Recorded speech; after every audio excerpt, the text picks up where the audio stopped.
하나님의 사랑은 영원히 변함없는 완전한 사랑입니다. 하나님께서 우리를 고아처럼 버려두지 아니하시고 이처럼 하나님 앞에 나와 예배하고 찬양하게 하고 우리의 일생 동안 우리를 지켜주시고 보호하시는 하나님이십니다. 예수님께서 제자들에게 강론하시면서 요한복음 14장 18절을 보면 내가 이제 너희와 함께 있지 아니하고 내가 너희를 떠나가게 되고 그 대신 보혜사 성령께서 오셔서 너희와 함께 하겠다고 설명하게 됩니다. 제자들은 그 말을 잘 이해하지 못했습니다.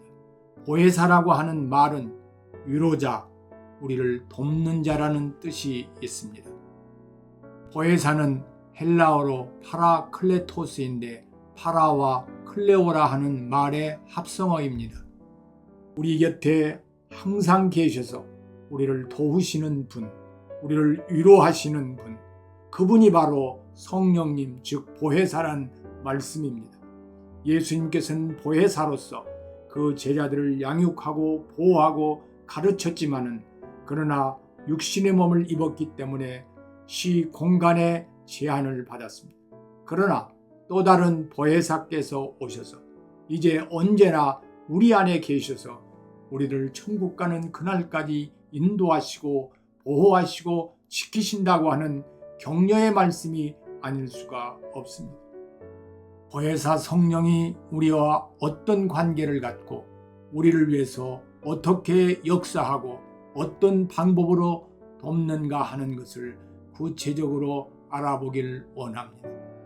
성령께서는 오늘 우리에게 임재하시는데 보혜사 성령과 우리 예수님과는 어떤 관계가 있을까요?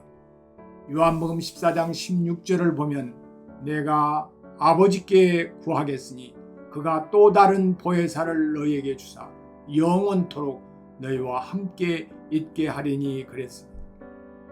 그렇습니다. 예수님도 보혜사입니다.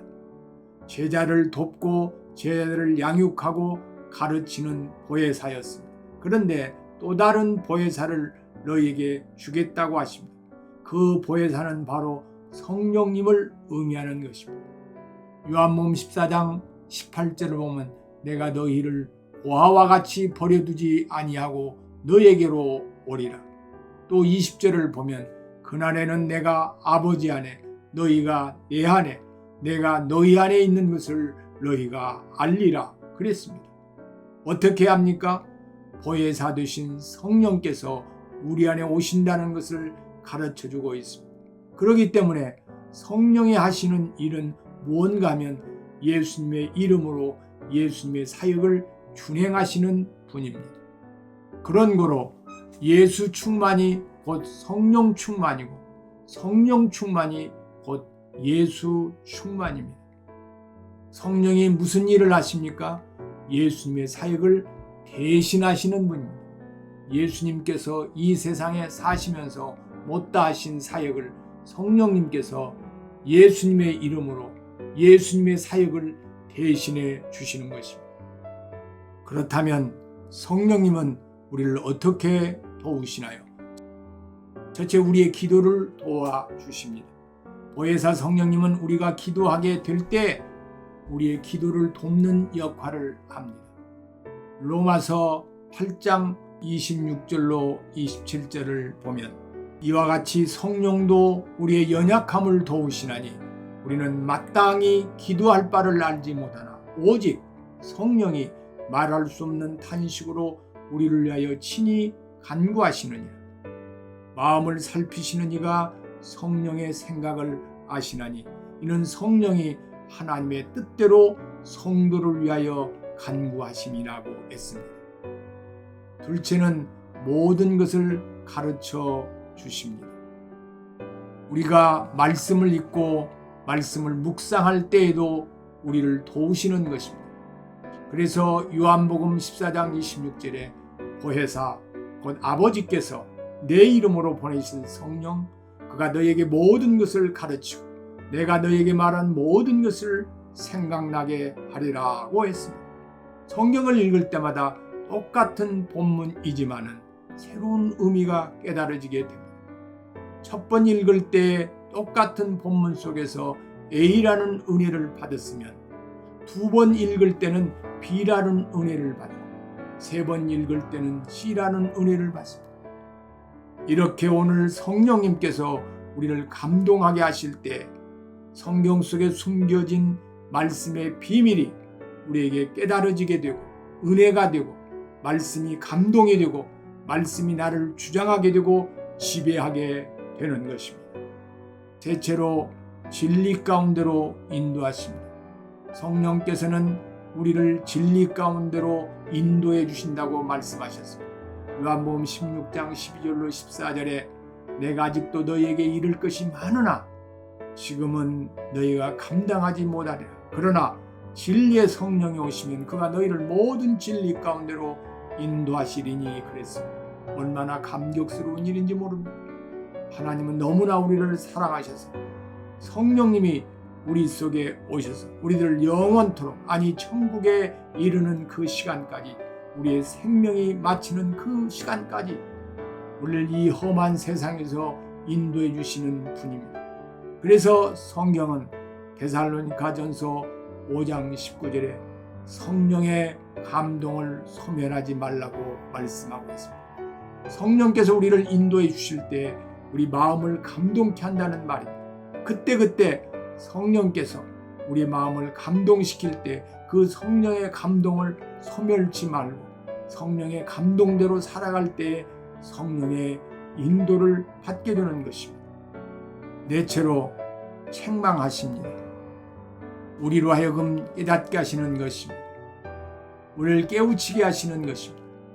요한복음 16장 8절에 죄에 대하여 의에 대하여 심판에 대하여 세상을 책망하시리라고 했습니다.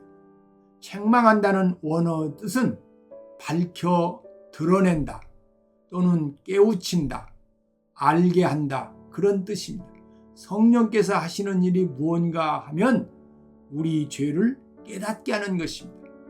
어떻게 우리가 죄를 깨닫게 됩니까? 보혜사 성령님이 죄를 깨닫게 해주십니다. 그래서 이사야서 6장 5절을 보면 이사야 선지자가 성전에서 바로다 나여 망하게 되었도다. 나는 입술이 부정한 사람이요 나는 입술이 부정한 백성 중에 거주하면서 만군의 여호와이신 왕을 배웠음이로다 하였더라고 성령 체험을 말하고 있습니다. 그렇습니다. 오늘 성령님의 역사를 우리가 체험하고 성령이 우리 속에 거하시면 내가 죄인이라는 것을 깨닫게 되고 그렇게 되면 우리가 겸손해지지 않을 수가 없습니다. 그래서 은혜를 많이 받은 사람일수록 자기가 큰 죄인인 것을 깨닫게 되고 더 낮아지고 겸손하게 되어지는 것입니다. 다섯째로 증거하는 힘을 주십니다. 성령님은 말씀을 증거할 때 능력으로 역사합니다. 사도행전 1장 8절에 오직 성령이 너희에게 임하시면 너희가 권능을 받고 예루살렘과 온 유대와 사마리아와 땅끝까지 이르러 내 증인이 되리라 하시니라고 하였습니다. 더욱이 고린도전서 2장 4절로 5절에 내 말과 내 전도함이 설득력 있는 지혜의 말로 하지 아니하고 다만 성령의 나타나심과 능력으로 하여 너희 믿음이 사람의 지혜에 있지 아니하고 다만 하나님의 능력에 있게 하려 하였노라고 했습니다. 또한 데살로니가전서 1장 5절에 이는 우리 복음이 너희에게 말로만 이른 것이 아니라 또한 능력과 성령과 그 확신으로 된 것임이라고 했습니다. 우리가 영혼을 사랑하는 뜨거운 마음으로 기도를 간절히 하여 성령의 은혜와 능력을 받을 때 말씀을 증가하면 그 말씀이 능력으로 전해 심령 골수를 쪼개게 됩니다. 기도 안 하고 성령 충만 받지 않고 능력 받지 않고 전도하려면 전도가 안 됩니다. 아무리 말재주로 설득력을 가지고 조리 있게 해도 영혼은 하나님께 돌아오는 법이 없습니다. 말재주도 없고 무식해도 성령이 능력으로 증거할 때 성령께서 그들을 하나님께 돌이키게 하는 것입니다. 이 사실을 믿고 가슴에 새겨야 합니다. 이번 주 묵상하고 암송할 말씀 요한복음 16장 13절. 그러나 진리의 성령이 오시면 그가 너희를 모든 진리 가운데로 인도하시리니 그가 스스로 말하지 않고 오직 들은 것을 말하며 장래 일을 너희에게 알리시리라. 아멘. 지난 암송 구절 다시 보기. 시편 139편 2절로 4절. 주께서 내가 앉고 일어섬을 아시고 멀리서도 나의 생각을 밝히 아시오며 나의 모든 길과 내가 눕는 것을 살펴보셨으므로 나의 모든 행위를 익히 아시오며 여호와여 내 혀의 말을 알지 못하는 것이 하나도 없으시니이다. 에베소서 4장 26절로 27절. 분을 내어도 죄를 짓지 말며 해가 지도록 분을 품지 말고 마귀에게 틈을 주지 말라. 요한복음 1장 14절. 말씀이 육신이 되어 우리 가운데 거하시며 우리가 그의 영광을 보니 아버지의 독생자의 영광이요 은혜와 진리가 충만하더라. 로마서 3장 21절로 22절. 이제는 율법 외에 하나님의 한 의가 나타났으니 율법과 선지자들에게 증거를 받은 것이라. 곧 예수 그리스도를 믿음으로 말미암아 모든 믿는 자에게 비치는 하나님의 은이 차별이 없느니라.